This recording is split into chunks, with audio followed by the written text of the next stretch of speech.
Hello my dear students, ಹೇಗಿದ್ದೀರಾ ಎಲ್ಲರೂ? Welcome to Pallavi tutorials. ಮಕ್ಕಳೇ, ಎಲ್ಲರೂ ಕೂಡ 2026 ಸೋಷಿಯಾಲಜಿ ಸಮಾಜಶಾಸ್ತ್ರ ವಿಷಯಕ್ಕೆ ಸಂಬಂಧಪಟ್ಟಾಗೆ ವಾರ್ಷಿಕ ಪರೀಕ್ಷೆಗೆ ತಯಾರಿಯನ್ನು ನಡೆಸ್ತಾ ಇದ್ದೀರಿ.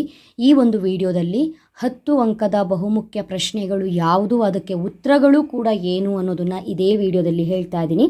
ವಿಡಿಯೋ ಲೆಂತಿ ಆಗುತ್ತೆ. ನಾನಿವಾಗ ಸ್ಟಾರ್ಟ್ ಮಾಡ್ತಾ ಇದ್ದೀನಿ. 10 ಅಂಕದ ಪ್ರಶ್ನೆಗಳು ಈ ವಿಡಿಯೋದಲ್ಲಿ ಎಷ್ಟು ಕೊಡ್ತೀನೋ ಅದಿಷ್ಟು ಕೂಡ ನಿಮ್ಮ ವಾರ್ಷಿಕ ಪರೀಕ್ಷಾ ದೃಷ್ಟಿಯಿಂದ ತುಂಬ ಇಂಪಾರ್ಟೆಂಟ್ ಆಗಿರುತ್ತೆ. ಈ ವಿಡಿಯೋದಲ್ಲಿ ಹೇಳುವಂತಹ ಪ್ರಶ್ನೆಗಳನ್ನ ಗಮನ ಇಟ್ಟು ನೀವೇ ಸೆಲೆಕ್ಟ್ ಮಾಡಿಕೊಂಡು ಓದ್ಕೊಂಡಿದ್ದೆ ಆದರೆ 10 ಅಂಕದ ಅವರು ಕೇಳುವಂತಹ 4 ಪ್ರಶ್ನೆಯಲ್ಲಿ ನಿಮಗೆ 3 ಪ್ರಶ್ನೆ ಬಂದೇ ಬರುತ್ತೆ. ನೀವೇ ಆಪ್ಷನ್ ಇಟ್ಕೊಂಡು ಬರಿಬೋದು. ಅದರಲ್ಲೂ ಈ ವಿಡಿಯೋದಲ್ಲಿ ಹೇಳುವ ಎಲ್ಲ ಟಾಪಿಕ್ಗಳನ್ನ ಓದ್ಕೊಂಡ್ರಂತೂ 4ಕ್ಕೆ 4 ಪ್ರಶ್ನೆಗಳು ನಿಮಗೆ ಗೊತ್ತಿರೋದೇ ಬರುತ್ತೆ. ಎಂಡ್ವರೆಗೂ ವಿಡಿಯೋನ ಮಿಸ್ ಮಾಡದೆ ವಾಚ್ ಮಾಡಿ. 2024 ವಾರ್ಷಿಕ ಪರೀಕ್ಷೆಯಲ್ಲಿ ಯಾವ ಪ್ರಶ್ನೆಯನ್ನು ಕೇಳಿದ್ದಾರೆ, ಅದೇ ರೀತಿಯಾಗಿ 2025 ವಾರ್ಷಿಕ ಪರೀಕ್ಷೆಯಲ್ಲಿ ಯಾವ ರೀತಿಯ ಪ್ರಶ್ನೆಯನ್ನು ಕೇಳಿದ್ದಾರೆ ಅಂತ ಹೇಳಿಕೊಂಡೇ ಮುಂದೆ ಹೋಗ್ತೀನಿ ನಾನು.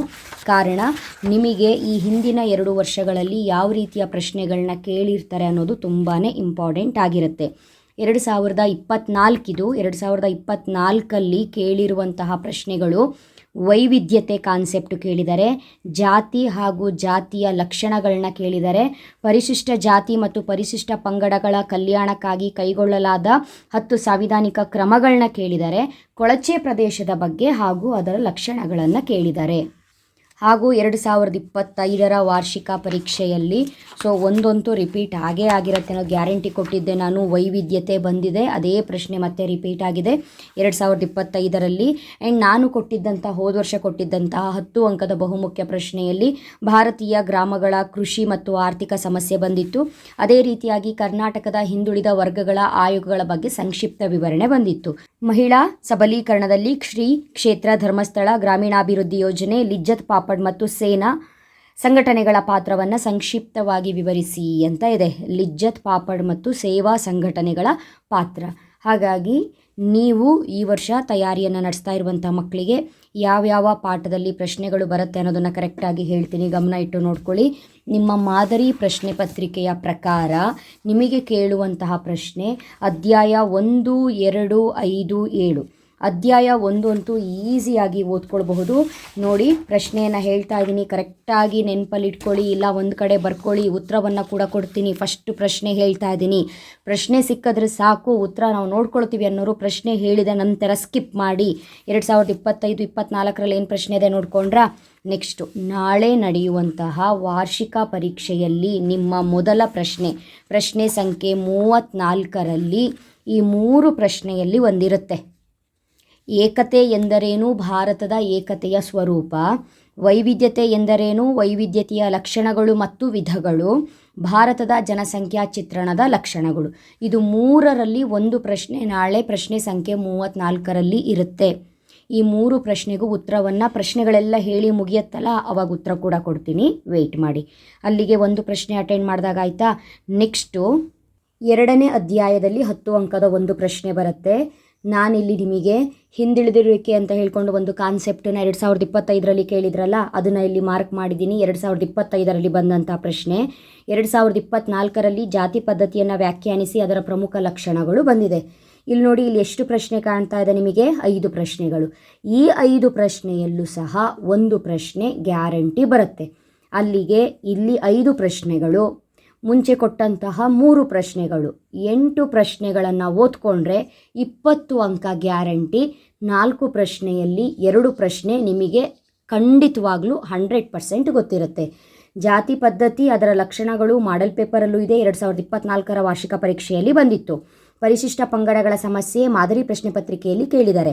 ಬುಡಕಟ್ಟು ಪಂಗಡ, ಬದಲಾಗುತ್ತಿರುವ ಬುಡಕಟ್ಟು ಪಂಗಡ ಬಗ್ಗೆ ವಿವರಣೆ ಕೊಡೋದು ಮಾಡೆಲ್ ಪೇಪರಲ್ಲಿ ಕೇಳಿದ್ದಾರೆ. ಮಂಡಲ್ ಆಯೋಗದ ಪ್ರಕಾರ ಹಿಂದುಳಿದಿರುವಿಕೆಯನ್ನು 2025ರಲ್ಲಿ ಕೇಳಿದ್ದಾರೆ. ಅಲ್ಲಿಗೆ 2 ಪ್ರಶ್ನೆ ಕನ್ಫರ್ಮ್ ಆಯಿತು, ನಿಮಗೆ ಯಾವುದು ಬರುತ್ತೆ ಅನ್ನೋದು. ಓದಿದ್ರೆ ಇದು 5 ಪ್ರಶ್ನೆ ಓದಬೇಕು, ಯಾಕಂತ ಹೇಳಿದ್ರೆ ಇಲ್ಲಿ ಯಾವ ಟಾಪಿಕ್ಕು ಬಿಟ್ಟಿಲ್ಲ, ಎಲ್ಲವೂ ಕೂಡ ಇಂಪಾರ್ಟೆಂಟೇ. ಹಾಗಾಗಿ ಇದು ಓದ್ಕೊಳ್ಬೇಕು. ನೆಕ್ಸ್ಟು ನಿಮಗೆ 5ನೇ ಅಧ್ಯಾಯದಲ್ಲಿ ಟೋಟಲ್ ಆಗಿ 7 ಪ್ರಶ್ನೆಗಳು ಇದೆ. ನಿಮಗೆ ಈ 7 ಪ್ರಶ್ನೆಗಳು ಓದ್ಕೊಳ್ಳೋಕ್ಕೆ ಕಷ್ಟ ಆದರೆ 1ನೇ ಅಧ್ಯಾಯದ 3, 2ನೇ ಅಧ್ಯಾಯದ 5 ಪ್ರಶ್ನೆಯನ್ನು ಓದ್ಕೊಳ್ಳಿ, ಆಯಿತಾ. ಆದರೆ ಇದು ಕೂಡ ನಿಮಗೆ ಇಂಪಾರ್ಟೆಂಟೇ. ಕಾರಣ ಇಲ್ಲಿ 5 ಅಂಕಕ್ಕೂ ಕೂಡ ಪ್ರಶ್ನೆಗಳು ಇಂಪಾರ್ಟೆಂಟ್ ಆಗಿರುತ್ತೆ. ಹಾಗಾಗಿ ಕರೆಕ್ಟಾಗಿ ನೋಡ್ಕೊಳ್ಳಿ. ಇದು ಇಂಪಾರ್ಟೆಂಟ್ ಆಗಿರುವಂಥ ಪ್ರಶ್ನೆ. ಇಲ್ಲಿರುವ ಪ್ರಶ್ನೆಗಳನ್ನ ಯಾವುದೇ ಕಾರಣಕ್ಕೂ ನೆಗ್ಲೆಕ್ಟ್ ಮಾಡಬೇಡಿ. ಗ್ರಾಮೀಣ ಅಧ್ಯಯನಗಳ ಮಹತ್ವ, ಭಾರತೀಯ ಗ್ರಾಮಗಳ ಸಮಸ್ಯೆ, ನೆಕ್ಸ್ಟು ಭಾರತದ ನಗರಗಳ ಸಮಸ್ಯೆ, ರೈತರ ಆತ್ಮಹತ್ಯೆಯನ್ನು ತಡೆಗಟ್ಟಲು ಸರ್ಕಾರ ಇತ್ತೀಚೆಗೆ ಕೈಗೊಂಡ ಕ್ರಮಗಳು, ನೆಕ್ಸ್ಟು ಕೊಳಗೇರಿ ಎಂದರೇನು, ಕೊಳಗೇರಿಗಳ ಲಕ್ಷಣ. ಆಯಿತಾ? ಇದಿಷ್ಟು ಕೂಡ ಇಂಪಾರ್ಟೆಂಟು. 2024ರಲ್ಲಿ ಕೊಳಚೆ ಪ್ರದೇಶ ಎಂದರೇನು, ಕೊಳಚೆ ಪ್ರದೇಶದ ಲಕ್ಷಣಗಳನ್ನು ವಿವರಿಸಿ ಅಂತ ಕೂಡ ಕೇಳಿದರು. ಓಕೆನಾ? ಸೊ ಇಲ್ಲಿಗೆ ಇದಿಷ್ಟು ಪ್ರಶ್ನೆಗಳನ್ನ ನೋಡಿಕೊಂಡ್ರೆ ನೆಕ್ಸ್ಟು ನಿಮಗೆ 7ನೇ ಅಧ್ಯಾಯದಲ್ಲಿ ನೀವು ಕೆಲವೇ ಪ್ರಶ್ನೆಗಳನ್ನು ನೋಡಿಕೊಂಡ್ರೆ ಸಾಕು. ಅದು ನಿಮ್ಮ ಮಾದರಿ ಪ್ರಶ್ನೆ ಪತ್ರಿಕೆಯಲ್ಲಿರುವಂಥ ಪ್ರಶ್ನೆಗಳನ್ನ ನೋಡಿಕೊಂಡ್ರೆ ಸಾಕು. ಇಲ್ಲೂ ಕೂಡ ನಾನು 3 ಪ್ರಶ್ನೆಗಳನ್ನ ಹೇಳ್ತಾ ಇರುವಂಥದ್ದು. ಕರ್ನಾಟಕದ ರಾಜ್ಯ ರೈತ ಸಂಘವು ಸರ್ಕಾರದ ಮುಂದಿಟ್ಟ 10 ಬೇಡಿಕೆಗಳನ್ನು ಪಟ್ಟಿ ಮಾಡಿ 1 ಪ್ರಶ್ನೆ, ಕರ್ನಾಟಕದ ದಲಿತ ಚಳುವಳಿಯನ್ನು ವಿವರಿಸಿ 2 ಪ್ರಶ್ನೆ, ಅದೇ ರೀತಿಯಾಗಿ 3ನೇ ಪ್ರಶ್ನೆ ಮಲಪ್ರಭಾ ಹೋರಾಟವನ್ನು ಚರ್ಚಿಸಿ. ಯಾವುದ್ಯಾವ್ದು ಹೇಳಿದೆ ಇವಾಗ? ಕರ್ನಾಟಕದ ದಲಿತ ಚಳುವಳಿ, ಮಲಪ್ರಭಾ ಹೋರಾಟ, ಕರ್ನಾಟಕ ರಾಜ್ಯ ರೈತ ಸಂಘವು ಸರ್ಕಾರದ ಮುಂದಿಟ್ಟ 10 ಬೇಡಿಕೆ. ಸೊ ಇದಿಷ್ಟು ಪ್ರಶ್ನೆಗಳನ್ನ ನೋಡಿಕೊಂಡ್ರೆ ಸಾಕು. ಸೊ 6 ನಿಮಿಷದಲ್ಲೇ ನಿಮಗೆ ಬಹುಮುಖ್ಯ ಪ್ರಶ್ನೆಗಳನ್ನ ಹೇಳಿದ್ದೀನಿ. ಇವಾಗ ನಾನು ಯಾವ ರೀತಿಯಾಗಿ ಉತ್ತರವನ್ನು ಹೇಳ್ಕೊಂಡು ಹೋಗ್ತೀನೋ ಅದೇ ರೀತಿಯಾಗಿ ಪ್ರಶ್ನೆಗಳು ಇಂಪಾರ್ಟೆಂಟ್ ಆಗಿರುತ್ತೆ. ಮೊದಲಿಗೆ ನಾನು 2025ರ ವಾರ್ಷಿಕ ಪರೀಕ್ಷೆಯಲ್ಲಿ ಕೇಳಿರುವಂತಹ 4 ಪ್ರಶ್ನೆಗಳಿಗೂ ಉತ್ತರವನ್ನು ಹೇಳ್ತಾ ಇದ್ದೀನಿ. ಕಾರಣ, ಇಲ್ಲಿರುವಂತಹ 4 ಪ್ರಶ್ನೆಗಳು ಈ ವರ್ಷದ ನಿಮ್ಮ ಬ್ಲೂ ಪ್ರಿಂಟ್ ಪ್ರಕಾರ ಇರುವಂಥ ಪ್ರಶ್ನೆಗಳೇ ಆಗಿದೆ. ಹಾಗಾಗಿ ಇದರಲ್ಲಿರುವಂಥ ಪ್ರಶ್ನೆಗಳಿಗೆ ಉತ್ತರವನ್ನು ಹೇಳ್ತೀನಿ. ನೋ ಡೌಟ್ ಇದರಲ್ಲಿರುವಂಥ ಪ್ರಶ್ನೆಗಳು ನಾಡಿದ್ದು ನಡೆಯುವಂಥ ವಾರ್ಷಿಕ ಪರೀಕ್ಷೆಗೆ ಬಂದೇ ಬರುತ್ತೆ. ಓಕೆ ಅಲ್ವಾ? ಮೊದಲನೇ ಪ್ರಶ್ನೆ, ವೈವಿಧ್ಯತೆಯನ್ನು ವ್ಯಾಖ್ಯಾನಿಸಿ ಮತ್ತು ಭಾರತದಲ್ಲಿ ಕಾಣುವ ವೈವಿಧ್ಯತೆಯ ವಿಧಗಳನ್ನು ವಿವರಿಸಿ ಅಂತ ಇದೆ. ಅಥವಾ ವೈವಿಧ್ಯತೆಯ ಲಕ್ಷಣಗಳು ಅಂತ ಹೇಳಿದ್ರು ಕೂಡ ಇದನ್ನೇ ಬರೆಯೋದು. ಭಾರತದಲ್ಲಿ ವೈವಿಧ್ಯತೆಯು ಬೇರೆಲ್ಲ ದೇಶಕ್ಕಿಂತ ವಿಶಿಷ್ಟವಾದುದಾಗಿದೆ. ಪ್ರಪಂಚದ ಇನ್ಯಾವುದೇ ದೇಶದಲ್ಲಿ ಇಷ್ಟೊಂದು ವೈವಿಧ್ಯತೆಯನ್ನು ಕಾಣಲಾಗುವುದಿಲ್ಲ. ಆದುದರಿಂದ ಭಾರತವನ್ನು ಜಗತ್ತಿನ ಸೂಕ್ಷ್ಮ ರೂಪ ಎನ್ನಲಾಗಿದೆ. ವಿಧಗಳು: ಪ್ರಾಂತೀಯ ವೈವಿಧ್ಯತೆ ಅಥವಾ ನೀವು ಭೌಗೋಳಿಕ ವೈವಿಧ್ಯತೆ ಅಂತ ಕೂಡ ಬರೀಬಹುದು. ಭಾಷಾ ವೈವಿಧ್ಯತೆ, ಧಾರ್ಮಿಕ ವೈವಿಧ್ಯತೆ, ಸಾಂಸ್ಕೃತಿಕ ಮತ್ತು ಜನಾಂಗೀಯ ವೈವಿಧ್ಯತೆ. ನೀವು ಈ ಒಂದು ಅರ್ಥವನ್ನು ಬರೆದು ಈ ಪಾಯಿಂಟನ್ನು ಬರೆದ್ರೆ ನಿಮಗೆ ಕೊಡುವಂಥದ್ದು ಕೇವಲ 2 ಅಂಕ ಮಾತ್ರ. ಇದು ಬೋರ್ಡಿನ ಸ್ಕೀಮ್. ಇದು ಯಾವ ರೀತಿಯಾಗಿ ಮಾರ್ಕ್ಸನ್ನು ಕೊಡ್ತಾರೆ ಅಂತ 2 ಅಂಕಗಳು ಸಿಗುತ್ತೆ. ಬರೀ ಪಾಯಿಂಟ್ ಬರೆದಿಟ್ಟು ಬಂದರೆ ಯಾವ ರೀತಿಯಾಗಿ ವೈವಿಧ್ಯತೆ ಇದೆ ಅನ್ನೋದನ್ನು ಬರಿಬೇಕು. ಅದ್ರ ಬಗ್ಗೆ ವಿವರಣೆಯನ್ನು ನೀಟಾಗಿ ಕೊಡಬೇಕು. ಆವಾಗ 10 ಅಂಕಗಳು ಸಿಗುತ್ತೆ. ಈ ಹಿಂದಿನ ವರ್ಷದ ನಿಮ್ಮ ಸೀನಿಯರ್ಸಿಗೆ ಅಪ್ಲೋಡ್ ಮಾಡಿರುವಂಥ ವಿಡಿಯೋಗಳಲ್ಲಿ 10 ಅಂಕದ ವಿಡಿಯೋಗಳಲ್ಲಿ ಇದಕ್ಕೆ ಉತ್ತರವನ್ನು ಹೇಳಿದ್ದೀನಿ. ಆಲ್ಮೋಸ್ಟ್ ನಿಮ್ಮ ಹತ್ರ ವಿವರಣೆ ಇರುತ್ತೆ. ಫಸ್ಟು ಪಾಯಿಂಟನ್ನು ಕಲ್ತ್ಕೊಳ್ಳಿ, ಓನಾಗಿ ಆದರೂ ವಿವರಣೆ ಬರಿಬಹುದು.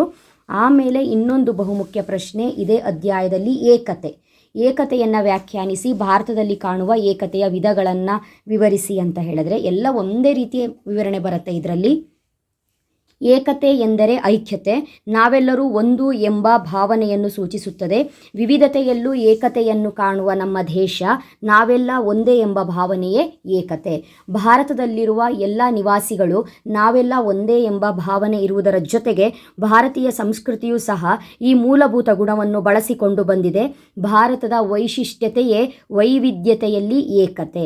ವಿಧಗಳು: ಏಕತೆಯ ವಿಧಗಳು ಪ್ರಾಂತೀಯ ಐಕ್ಯತೆ ಅಂತ ಹೇಳಿದ್ರೆ ಭೌಗೋಳಿಕ ಐಕ್ಯತೆ ಅಂತ ಆಗುತ್ತೆ.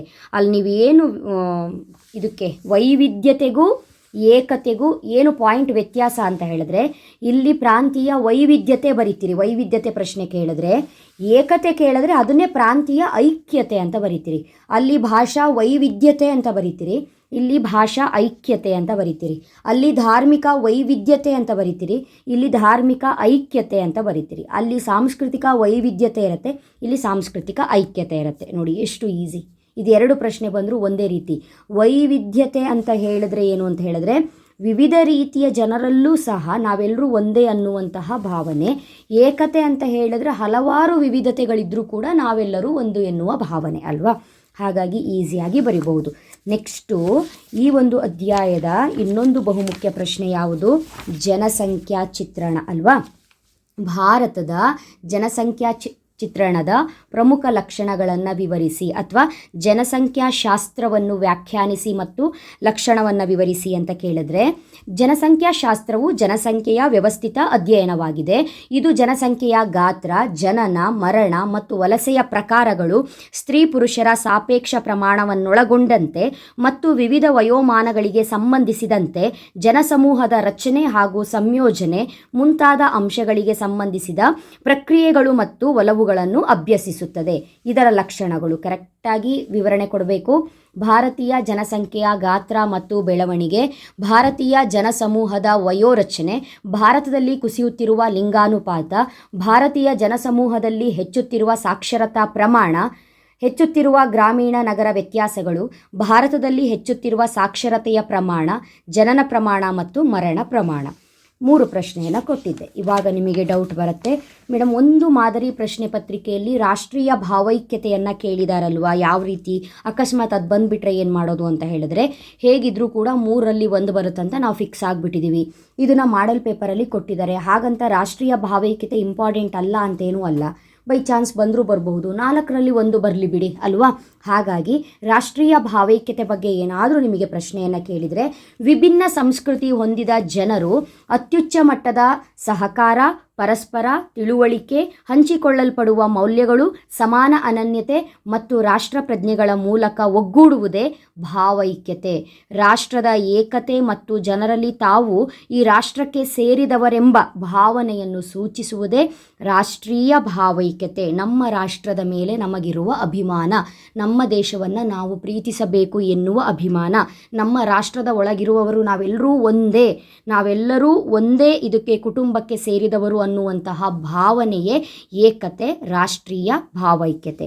ಇದಕ್ಕೆ ಸವಾಲುಗಳು ಏನು ಅಂತ ಏನಾದರೂ ಕೇಳಿದ್ರೆ, ಪ್ರಾಂತೀಯವಾದ, ಭಾರತೀಯ ಒಕ್ಕೂಟದಿಂದ ಪ್ರತ್ಯೇಕ ರಾಷ್ಟ್ರಕ್ಕಾಗಿ ಬೇಡಿಕೆ, ಪ್ರತ್ಯೇಕ ರಾಜ್ಯಕ್ಕಾಗಿ ಬೇಡಿಕೆ, ಪೂರ್ಣ ಪ್ರಮಾಣದ ರಾಜ್ಯಕ್ಕಾಗಿ ಅಂತಾರಾಜ್ಯ ವಿವಾದಗಳು. ಯಾವುದಕ್ಕೆ ಇಲ್ಲೇನಾದರೂ ಅವರು ಪ್ರಾಂತೀಯವಾದ ಅಂತ ಹೇಳಿದ್ರೆ, ಪ್ರಾಂತೀಯವಾದಕ್ಕೆ ಏನೇನು ಪಾಯಿಂಟ್ಗಳು ಬರುತ್ತೆ ಅಂತ ಬರೆದಿದ್ದೀನಿ. 2ನೇದು ಕೋಮುವಾದ, 3ನೇದು ಭಾಷಾವಾದ, 4ನೇದು ಉಗ್ರವಾದ. ಪ್ರಾಂತೀಯವಾದ, ಕೋಮುವಾದ, ಭಾಷಾವಾದ, ಉಗ್ರವಾದ ಆಗೋಯ್ತು. ಇದು 4ರಲ್ಲಿ 1 ಪ್ರಶ್ನೆ ಗ್ಯಾರಂಟಿ. ಕರೆಕ್ಟಾಗಿ ನೋಡ್ಕೊಳ್ಬೇಕು, ಮಿಸ್ ಮಾಡಬೇಡಿ ಆಯಿತಾ. ಮುಂದಿನ ಬಹುಮುಖ್ಯ ಪ್ರಶ್ನೆ, ಜಾತಿ ಪದ್ಧತಿಯನ್ನು ವ್ಯಾಖ್ಯಾನಿಸಿ, ಜಾತಿ ವ್ಯವಸ್ಥೆಯ ಲಕ್ಷಣಗಳನ್ನು ವಿವರಿಸಿ. ಜಾತಿಯನ್ನು ಅನೇಕರು ಅನೇಕ ರೀತಿಯಲ್ಲಿ ವ್ಯಾಖ್ಯಾನಿಸಿದ್ದಾರೆ. ಜಾತಿ ಎಂಬುದು ಸಾಮಾನ್ಯ ಹೆಸರು, ಪುರಾಣ, ಪುರುಷನೊಬ್ಬನ ಮೂಲವುಳ್ಳ ವಂಶಾವಳಿಯ ಆಧಾರ, ಒಂದೇ ವೃತ್ತಿಯನ್ನು ಕೈಗೊಳ್ಳುವ ಏಕರೂಪಿ ಸಮುದಾಯ.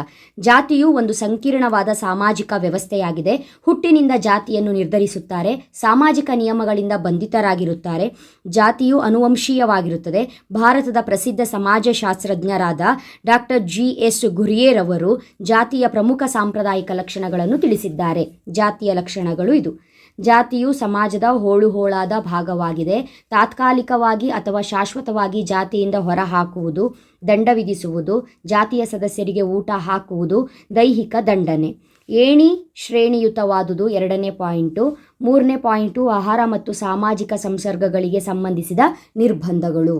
4ನೇ ಪಾಯಿಂಟು ನಾಗರಿಕ ಮತ್ತು ಧಾರ್ಮಿಕ ಅನರ್ಹತೆಗಳು ಮತ್ತು ವಿವಿಧ ವರ್ಗದವರಿಗಿದ್ದ ಸೌಲಭ್ಯಗಳು, ವೃತ್ತಿ ಸಂಬಂಧಿತ ನಿರ್ಬಂಧಗಳು, ವೈವಾಹಿಕ ನಿರ್ಬಂಧಗಳು. ಆಯಿತಾ.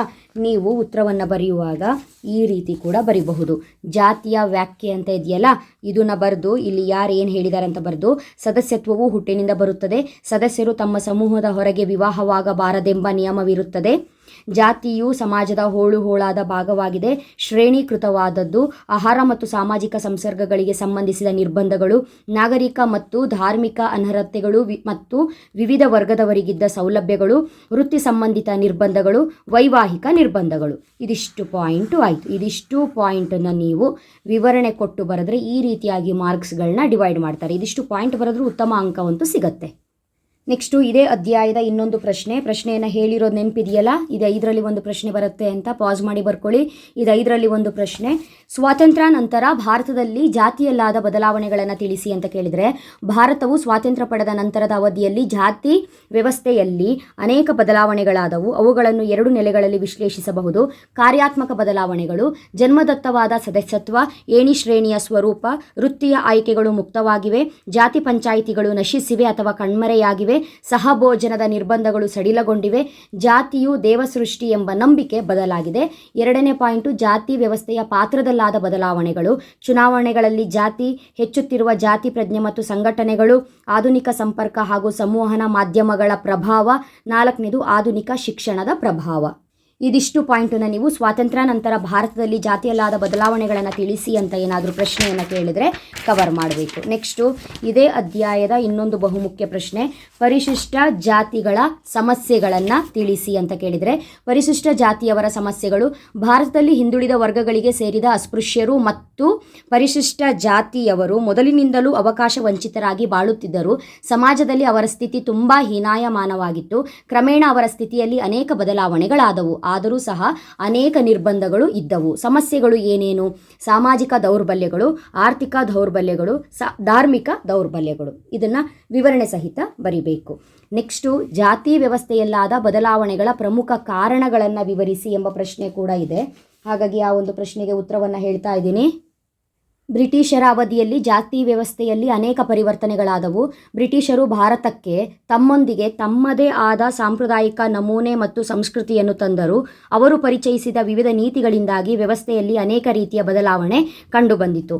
ಸಾರ್ವತ್ರಿಕ ಕಾನೂನು ವ್ಯವಸ್ಥೆಯ ಪರಿಚಯ, ಸಮಾಜ ಸುಧಾರಣಾ ಚಳುವಳಿಗಳ ಪ್ರಭಾವ, ಆಂಗ್ಲ ಶಿಕ್ಷಣದ ಪ್ರಭಾವ, ಹೊಸ ಸಾಮಾಜಿಕ ಸಂಘಟನೆಗಳ ಪ್ರಭಾವ, ಸ್ವಾತಂತ್ರ್ಯ ಚಳುವಳಿಯ ಪ್ರಭಾವ, ಔದ್ಯೋಗೀಕರಣದ ಮತ್ತು ನಗರೀಕರಣದ ಪ್ರಭಾವ. ಆನಂತರ ಈ ಒಂದು ಪ್ರಶ್ನೆ ಬಹುಮುಖ್ಯವಾಗಿದೆ. 2025ರಲ್ಲೂ ಕೇಳಿದರೆ, ಮಂಡಲ್ ಆಯೋಗದ ಪ್ರಕಾರ ಹಿಂದುಳಿದಿರುವಿಕೆಯ ಆಧಾರಾಂಶಗಳನ್ನು ವಿವರಿಸಿ. BP ಮಂಡಲ್ ಆಯೋಗವು 1979ರಲ್ಲಿ ರಚನೆಯಾಗಿ ತನ್ನ ವರದಿಯಲ್ಲಿ 3743 ಜಾತಿಗಳನ್ನು ಹಿಂದುಳಿದ ವರ್ಗಗಳೆಂದು ಪಟ್ಟಿ ಮಾಡಿತು. ಇದು ಹಿಂದುಳಿದಿರುವಿಕೆಗೆ 3 ಮಾನದಂಡಗಳನ್ನು ಗುರುತಿಸಿತು: ಸಾಮಾಜಿಕ ಮಾನದಂಡ, ಶೈಕ್ಷಣಿಕ ಮಾನದಂಡ, ಆರ್ಥಿಕ ಮಾನದಂಡ. ಕರೆಕ್ಟಾಗಿ ನೆನ್ಪಿಟ್ಕೊಳ್ಳಿ. ಸಾಮಾಜಿಕ ಮಾನದಂಡ ಅಂತ ಹೇಳಿದರೆ, ಇತರರು ಗುರುತಿಸುವಂತೆ ಸಾಮಾಜಿಕವಾಗಿ ಹಿಂದುಳಿದಿರುವಿಕೆ, ಜೀವನೋಪಾಯಕ್ಕೆ ದೈಹಿಕ ಶ್ರಮವನ್ನು ಅವಲಂಬಿಸಿರುವುದು, ಗ್ರಾಮೀಣ ಪ್ರದೇಶಗಳಲ್ಲಿ 17 ವರ್ಷಕ್ಕಿಂತ ಕಡಿಮೆ ವಯಸ್ಸಿನ 25% ಬಾಲಕಿಯರು, 10% ಬಾಲಕರು ಮತ್ತು ನಗರಗಳಲ್ಲಿ 10% ಬಾಲಕಿಯರು, 5% ಬಾಲಕರು ವಿವಾಹವಾಗಿರುವುದು, ರಾಜ್ಯದ ಸರಾಸರಿಗಿಂತ 25ಕ್ಕೂ ಹೆಚ್ಚಿನ ಮಹಿಳೆಯರು ಕಾರ್ಯನಿರತವಾಗಿರುವುದು. ಶೈಕ್ಷಣಿಕ ಮಾನದಂಡ 5ರಿಂದ 15 ವಯಸ್ಸಿನ ರಾಜ್ಯದ ಸರಾಸರಿಗಿಂತ 25%ಕ್ಕೂ ಹೆಚ್ಚು ಮಕ್ಕಳು ಶಾಲೆಗೆ ಹೋಗದಿರುವುದು, ಅರ್ಧದಲ್ಲಿಯೇ ಶಾಲೆ ಬಿಟ್ಟಿರುವುದು, ಮೆಟ್ರಿಕ್ ಶಿಕ್ಷಣ ಪಡೆದವರ ಸಂಖ್ಯೆ ರಾಜ್ಯದ ಸರಾಸರಿಗಿಂತ 25%ಕ್ಕಿಂತ ಕಡಿಮೆ ಇರುವುದು. 3ನೇದು ಆರ್ಥಿಕ ಮಾನದಂಡ, ಕುಟುಂಬದ ಆಸ್ತಿ ಮೌಲ್ಯವು ರಾಜ್ಯದ ಸರಾಸರಿಗಿಂತ 25% ಕಡಿಮೆ ಇರುವುದು, ಕಚ್ಚಾ ಮನೆಗಳಲ್ಲಿ ವಾಸಿಸುವವರ ಸಂಖ್ಯೆ ಹೆಚ್ಚಾಗಿರುವುದು, ಕುಡಿಯುವ ನೀರಿನ ಮೂಲಗಳು 500 ಮೀಟರ್ಗಿಂತ ದೂರವಿರುವುದು, ಹೆಚ್ಚಿನ ಕುಟುಂಬಗಳು ಸಾಲ ಪಡೆದಿರುವುದು. ಇಷ್ಟು ಪಾಯಿಂಟನ್ನು ಕವರ್ ಮಾಡಿದ್ರೆ ಉತ್ತಮ ಅಂಕಗಳನ್ನ ನೀವು ಈ ಪ್ರಶ್ನೆ ಕೇಳಿದ್ರೆ ಪಡ್ಕೊಳ್ಬಹುದು. ಬುಡಕಟ್ಟು ಅಥವಾ ಪರಿಶಿಷ್ಟ ಪಂಗಡಗಳ ಸಮಸ್ಯೆಯನ್ನು ವಿವರಿಸಿ ಅಂತ ಹೇಳಿದರೆ, ಭೌಗೋಳಿಕ ಪ್ರತ್ಯೇಕತೆ, ಸಾಂಸ್ಕೃತಿಕ ಸಮಸ್ಯೆಗಳು, ಸಾಮಾಜಿಕ ಸಮಸ್ಯೆಗಳು, ಆರ್ಥಿಕ ಸಮಸ್ಯೆಗಳು ಬರ್ಕೊಳ್ಬೇಕು. ಸೊ ಇದಕ್ಕೆ ವಿವರಣೆಯನ್ನು ಕೊಡಬೇಕು. ಇದಿಷ್ಟು ಪಾಯಿಂಟನ್ನು ಬರೆದು, ಹಾಗೂ ಬುಡಕಟ್ಟು ಜನಾಂಗಕ್ಕೆ ಆರ್ಥಿಕ ಸಮಸ್ಯೆಗಳು ಈ ರೀತಿಯಾಗಿದೆ: ಭೂಮಿ ಅನ್ಯರಿಗೆ ಹಸ್ತಾಂತರವಾದ ಸಮಸ್ಯೆ, ಸಾಲ ಬಾಧೆ, ಅರಣ್ಯ ಕಾರ್ಯಾಚರಣೆಯಲ್ಲಿ ಬುಡಕಟ್ಟು ಜನರ ಶೋಷಣೆ, ಹಿಂದುಳಿದ ಬೇಸಾಯ ಪದ್ಧತಿಗಳು, ಶೈಕ್ಷಣಿಕ ಸಮಸ್ಯೆಗಳು, ಲೇವಾದೇವಿಗಾರರಿಂದ ಶೋಷಣೆ, ಆರೋಗ್ಯ ಸಮಸ್ಯೆಗಳು. ನೆಕ್ಸ್ಟು ಮುಂದಿನ ಬಹುಮುಖ್ಯ ಪ್ರಶ್ನೆ ಹೇಳಿದ್ದೀನಿ ನಾನು, ಯಾವ ರೀತಿಯಾಗಿ ಪ್ರಶ್ನೆಗಳನ್ನ ಕೊಡ್ತಿದ್ದೀನೋ ಆ ರೀತಿಯಾಗಿ ಇಂಪಾರ್ಟೆಂಟ್ ಅಂತ. ಪರಿಶಿಷ್ಟ ಜಾತಿ ಮತ್ತು ಪರಿಶಿಷ್ಟ ಪಂಗಡಗಳ ಕಲ್ಯಾಣಕ್ಕಾಗಿ ಕೈಗೊಳ್ಳಲಾದ 10 ಸಾಂವಿಧಾನಿಕ ಕ್ರಮಗಳನ್ನು ತಿಳಿಸಿ ಅಂತ ಪ್ರಶ್ನೆಯನ್ನು ಕೇಳಿದರೆ, ಪರಿಶಿಷ್ಟ ಜಾತಿ ಮತ್ತು ಪರಿಶಿಷ್ಟ ಪಂಗಡಗಳ ಕಲ್ಯಾಣಕ್ಕಾಗಿ ಕೈಗೊಳ್ಳಲಾದ ಸಾಂವಿಧಾನಿಕ ಕ್ರಮಗಳು ಸಂವಿಧಾನದ 15, 16, 17, 23, 25, 29, 46, 164, 325, 330, 332, 334, 335, 338, 339, 341, 342ನೇ ಕಲಮುಗಳಲ್ಲಿ ಯಾವುದಾದರೂ 10ಕ್ಕೆ ವಿವರಣೆ ನೀಡುವುದು ಅಂತ ಇದೆ. ಈ ಟಾಪಿಕಲ್ಲಿ ಯಾವುದಾದ್ರೂ 10ನ್ನು ಸೆಲೆಕ್ಟ್ ಮಾಡಿಕೊಂಡು ವಿವರಣೆ ಕೊಟ್ಟರೆ ನೀವು 2ರಿಂದ 3 ಲೈನು 10 ಅಂಕಗಳು ಸಿಗುತ್ತೆ. ಇದೇ ಸಾಂವಿಧಾನಿಕ ಕ್ರಮಗಳು. ನೆಕ್ಸ್ಟು 37ನೇ ಪ್ರಶ್ನೆ ಏನಿದೆ ಮಾದರಿ ಪ್ರಶ್ನೆ ಪತ್ರಿಕೆಯಲ್ಲಿ, ಈ ಒಂದು ಸಂಖ್ಯೆಯಲ್ಲಿ 3 ಪ್ರಶ್ನೆಗಳು ಕೊಟ್ಟಿರುವಂಥದ್ದು. 3ನ್ನೇ ನೋಡಿಕೊಂಡ್ರೆ ಸಾಕು ಅಂತ ಹೇಳಿದ್ದೆ. 3 ಮಾದರಿ ಪ್ರಶ್ನೆ ಪತ್ರಿಕೆಯಲ್ಲಿರುವ 3 ಪ್ರಶ್ನೆಗಳು. ಮೊದಲಿಗೆ, ಕರ್ನಾಟಕದ ರಾಜ್ಯ ರೈತ ಸಂಘವು ಸರ್ಕಾರದ ಮುಂದಿಟ್ಟ 10 ಬೇಡಿಕೆಗಳನ್ನು ಪಟ್ಟಿ ಮಾಡಿ ಅಂತ ಕೇಳಿದರೆ, ವಿಭಿನ್ನ ಚಳುವಳಿಗಳಲ್ಲಿ ಬಂಧನಕ್ಕೊಳಗಾಗಿರುವ ರೈತರನ್ನು ಬೇಷರತ್ತಾಗಿ ಬಿಡುಗಡೆ ಮಾಡಬೇಕು ಮತ್ತು ಅವರ ವಿರುದ್ಧದ ಮೊಕದ್ದಮೆಗಳನ್ನು ಹಿಂತೆಗೆದುಕೊಳ್ಳಬೇಕು. ಬೆಲೆಗಳನ್ನು ಇಳಿಸಿ ಲೆವಿ ಸಂಗ್ರಹಿಸಿ ರೈತರು ಸಾಲಕ್ಕೀಡಾಗಿದ್ದರಿಂದ ಅದನ್ನು ಪೂರ್ಣವಾಗಿ ಮನ್ನಾ ಮಾಡಬೇಕು. ಬ್ಯಾಂಕ್ ಮತ್ತು ಸಹಕಾರಿ ಸಂಘಗಳ ಮಧ್ಯಸ್ಥಿಕೆ ಇಲ್ಲದೆ ಸರ್ಕಾರವೇ ನೇರವಾಗಿ ಸಾಲ ನೀಡಬೇಕು. 2 ಪಾಯಿಂಟ್ ಮಾಡಬಹುದು. ಹೆಚ್ಚುತ್ತಿರುವ ಕೃಷಿ ವೆಚ್ಚಕ್ಕೆ ಅನುಗುಣವಾಗಿ ಸಾಲ ನೀಡಬೇಕು. ಸಾಲ ಹಿಂತಿರುಗಿಸದ ರೈತರುಗಳ ಆಸ್ತಿಗಳನ್ನು ಹರಾಜು ಹಾಕಿ ಮುಟ್ಟುಗೋಲು ಹಾಕಿಕೊಂಡಿದ್ದ ಆಸ್ತಿಗಳನ್ನು ಹಿಂತಿರುಗಿಸಬೇಕು. ರೈತರು ಬಳಸುವ ಟ್ರ್ಯಾಕ್ಟರ್ ಮತ್ತು ಟ್ರೇಲರ್ಗಳ ಮೇಲಿನ ಎಲ್ಲ ತೆರಿಗೆಗಳನ್ನು ಮತ್ತು ನಿರ್ಬಂಧಗಳನ್ನು ತೆಗೆದುಹಾಕಬೇಕು.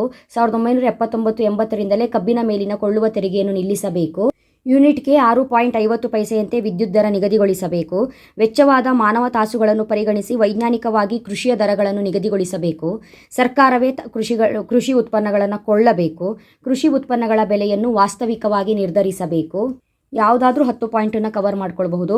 ಎಲ್ಲ ಶಿಕ್ಷಣ ಸಂಸ್ಥೆಗಳಲ್ಲಿ ರೈತರ ಮಕ್ಕಳಿಗೆ 50% ಸ್ಥಾನಗಳಲ್ಲಿ ಮೀಸಲಿರಿಸಬೇಕು. ಗ್ರಾಮಾಂತರ ಪ್ರದೇಶಗಳಲ್ಲಿ ಸಂಚಾರ ಯೋಗ್ಯ ರಸ್ತೆಗಳನ್ನು ಒದಗಿಸಬೇಕು. ಯೋಜನಾ ವೆಚ್ಚದ ಪ್ರತಿಶತ 80% ಗ್ರಾಮಾಭಿವೃದ್ಧಿ ಕಾರ್ಯಗಳಿಗೆ ಮೀಸಲಿರಿಸಬೇಕು. ಭೂ ಸುಧಾರಣೆಯಿಂದ ಜಮೀನು ಪಡೆದ ಗೇಣಿದಾರನಿಗೆ ಹಕ್ಕುಪತ್ರ ನೀಡಬೇಕು.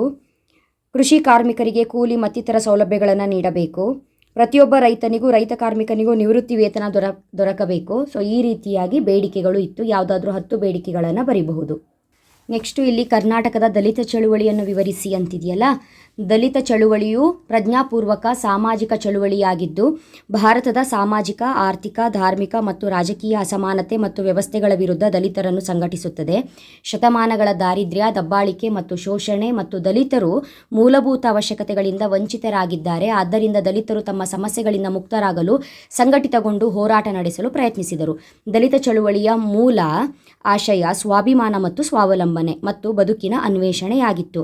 ಕರ್ನಾಟಕದಲ್ಲಿ ದಲಿತ ಚಳುವಳಿಯನ್ನು 2 ಭಾಗವಾಗಿ, ಎಂದರೆ ಸ್ವಾತಂತ್ರ್ಯ ಪೂರ್ವ ಮತ್ತು ಸ್ವಾತಂತ್ರ್ಯ ನಂತರದ ಚಳುವಳಿ ಎಂದು ವಿಂಗಡಿಸಬಹುದು. ಸ್ವಾತಂತ್ರ್ಯ ಪೂರ್ವ ಚಳುವಳಿ ಅಂತ ಹೇಳಿದ್ರೆ ಬಸವೇಶ್ವರ ಮತ್ತು ದಲಿತ ಚಳುವಳಿ, ಹಳೆಯ ಮೈಸೂರು ಪ್ರಾಂತ್ಯದ ದಲಿತ ಚಳುವಳಿ, ಮುಂಬೈ ಕರ್ನಾಟಕದ ದಲಿತ ಚಳುವಳಿ. ಸ್ವಾತಂತ್ರ್ಯ ನಂತರದ ಚಳುವಳಿಗಳು ಅಂತ ಹೇಳಿದ್ರೆ ಕರ್ನಾಟಕದಲ್ಲಿ 2 ಮಹತ್ವದ ದಲಿತ ಚಳುವಳಿಗಳು ನಡೆದಿದೆ. ಒಂದು ಬಿ ಶ್ಯಾಮಸುಂದರ್ ಅವರು ಸಂಘಟಿಸಿದ ಭೀಮಸೇನಾ ಸಂಘಟನೆ, ದಲಿತ ಸಂಘರ್ಷ ಸಮಿತಿ DSS. ಓಕೆನಾ. ಇದೇ ಅಧ್ಯಾಯದ ಇನ್ನೊಂದು ಬಹುಮುಖ್ಯ ಪ್ರಶ್ನೆ, ಮಲಪ್ರಭಾ ಹೋರಾಟಕ್ಕೆ ಸಹಾಯಕವಾದ ಅಂಶಗಳನ್ನು ವಿವರಿಸಿ. ಈ ಚಳುವಳಿಯು ರೈತರ ಚಳುವಳಿ ಅಥವಾ ಹೋರಾಟದಲ್ಲಿ ಒಂದು ಮೈಲಿಗಲ್ಲು. ಮಲಪ್ರಭಾ ನದಿಗೆ ಅಣೆಕಟ್ಟನ್ನು ಕಟ್ಟಲು ಉದ್ದೇಶಿಸಿದ್ದರೂ 30 ಕೋಟಿ ರೂಪಾಯಿಗಳನ್ನು ಖರ್ಚು ಮಾಡಿ, ಅಂದಾಜಿಗೆ 162 ಕೋಟಿ ರೂಪಾಯಿಗಳನ್ನು ಖರ್ಚು ಮಾಡಿಯೂ ಈ ಯೋಜನೆ ಪೂರ್ಣವಾಗದೆ ವರವು ಶಾಪವಾಗಿ ಬದಲಾಗಿತ್ತು.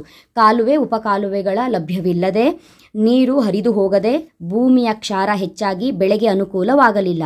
ಆದ್ದರಿಂದ ರೈತರು ಚಳುವಳಿ ಮಾಡಬೇಕಾಯಿತು. ಸೊ ಮಲಪ್ರಭಾ ಹೋರಾಟಕ್ಕೆ ಸಂಬಂಧಪಟ್ಟಂತೆ ಮುಖ್ಯವಾದ ಕಾರಣಗಳು ಸ್ಥಿರ ಬೆಲೆಯ ಪ್ರಶ್ನೆ, ಲೆವಿಯ ಪ್ರಶ್ನೆ, ಸ್ಥಳೀಯ ನೌಕರಶಾಹಿಯ ಪಾತ್ರ. ಈ 3 ಪಾಯಿಂಟನ್ನು ವಿವರಿಸಬೇಕು. ಹಾಗೂ 5ನೇ ಅಧ್ಯಾಯದಲ್ಲಿ 10 ಅಂಕದ ಪ್ರಶ್ನೆಗಳು ಬರುತ್ತೆ ಅಂತ ಹೇಳಿದ್ದೆ. ಇಲ್ಲಿಷ್ಟು ಮಾರ್ಕು ಕೂಡ ಮಾಡಿದ್ದೀನಿ. ಇದರಲ್ಲಿ ಬಹುಮುಖ್ಯವಾಗಿ ಗ್ರಾಮೀಣ ಅಧ್ಯಯನದ ಮಹತ್ವ, ಗ್ರಾಮಗಳ ಸಮಸ್ಯೆ, ನಗರಗಳ ಸಮಸ್ಯೆ, ಇದೆಲ್ಲ 5 ಅಂಕದ ಪ್ರಶ್ನೆಗಳನ್ನ ಕೊಡುವಾಗ ಅಲ್ಲೇ ಉತ್ತರವನ್ನು ಹೇಳ್ತೀನಿ. ಈ ರೈತರ ಆತ್ಮಹತ್ಯೆಯನ್ನು ತಡೆಗಟ್ಟಲು ಸರ್ಕಾರ ಇತ್ತೀಚೆಗೆ ಕೈಗೊಂಡ ಕ್ರಮಗಳು ಏನಿದೆ ಅದನ್ನು ಪಾಯಿಂಟ್ಸ್ ಹೇಳಿ ನಾನು ಈ ವಿಡಿಯೋನ ಸ್ಟಾಪ್ ಮಾಡ್ತೀನಿ. ನೆಕ್ಸ್ಟ್ ವಿಡಿಯೋದಲ್ಲಿ ಇಲ್ಲಿ ಬಿಟ್ಟಿರುವಂಥ 3 ಪ್ರಶ್ನೆಗಳನ್ನ 5ಕ್ಕೆ ಆ್ಯಡ್ ಮಾಡ್ತೀನಿ. ಕಾರಣ 5ರಲ್ಲೂ ಆ ಪ್ರಶ್ನೆಗಳು ಬರೋದ್ರಿಂದ 2 ಕಡೆನೂ ಕೂಡ ನಿಮಗೆ ಬ್ಯಾಲೆನ್ಸ್ ಆಗುತ್ತೆ. ಹಾಗಾಗಿ ಅಲ್ಲಿ ಹೇಳ್ತೀನಿ. ಈ ಒಂದು ಪ್ರಶ್ನೆಯನ್ನು ಹೇಳಿ ವಿಡಿಯೋನ ಎಂಡ್ ಮಾಡ್ತೀನಿ. ಓಕೆ. ಕರ್ನಾಟಕದಲ್ಲಿ ರೈತರ ಸಂಕಷ್ಟವನ್ನು ನಿವಾರಣೆ ಮಾಡೋದಕ್ಕಾಗಿರ್ಬೋದು ಅಥವಾ ಅವರ ಆತ್ಮಹತ್ಯೆಯನ್ನು ತಡೆಗಟ್ಟೋದಕ್ಕೆ ಕೈಗೊಂಡ ಕ್ರಮಗಳು: ಸಾಲ ಮನ್ನಾ ಮತ್ತು ವಿನಾಯಿತಿ, ಅತ್ಯಧಿಕ ಬಡ್ಡಿದರ ಕಾಯ್ದೆ 2004, ಆರೋಗ್ಯ ವಿಮಾ ಯೋಜನೆ, ಕಡಿಮೆ ಬಡ್ಡಿಯಲ್ಲಿ ಸಾಲ ನೀಡಿಕೆ, ಪರಿಹಾರ ನೀಡುವ ನೀತಿಯ ಪುನರ್ ವಿಮರ್ಶೆ, ಮಾಹಿತಿ ಸೌಲಭ್ಯ, ಬೆಳೆ ವಿಮೆ, ಬಿತ್ತನೆ ಬೀಜದ ಮೇಲೆ ಸಬ್ಸಿಡಿ, ಜಲಾನಯನ ಅಭಿವೃದ್ಧಿ ಕಾರ್ಯಕ್ರಮಗಳು, ಸಂಶೋಧನೆಗೆ ಆದ್ಯತೆ. ಸೊ ಮುಂದಿನ ವಿಡಿಯೋದಲ್ಲಿ ಮತ್ತೆ ಸಿಗ್ತೀನಿ. ಯಾರ್ಯಾರು ಇನ್ನೂ ಚಾನಲ್ಗೆ ಸಬ್ಸ್ಕ್ರೈಬ್ ಆಗಿಲ್ಲವಾಗಲೇ ಸಬ್ಸ್ಕ್ರೈಬ್ ಆಗಿ ಆಲ್ ಬಟನ್ನ ಕ್ಲಿಕ್ ಮಾಡ್ಕೊಳ್ಳಿ. ನೆಕ್ಸ್ಟು ಹಾಕುವಂತಹ ವೀಡಿಯೋಸ್ಗಳ ನೋಟಿಫಿಕೇಷನ್ ನಿಮಗೆ ಬರುತ್ತೆ ಮಕ್ಕಳೇ. ಓಕೆನಾ. ಚೆನ್ನಾಗಿ ಓದ್ಕೊಳ್ಳಿ, ಚೆನ್ನಾಗಿ ಪ್ರಿಪೇರ್ ಆಗಿ. Thank you. All the best.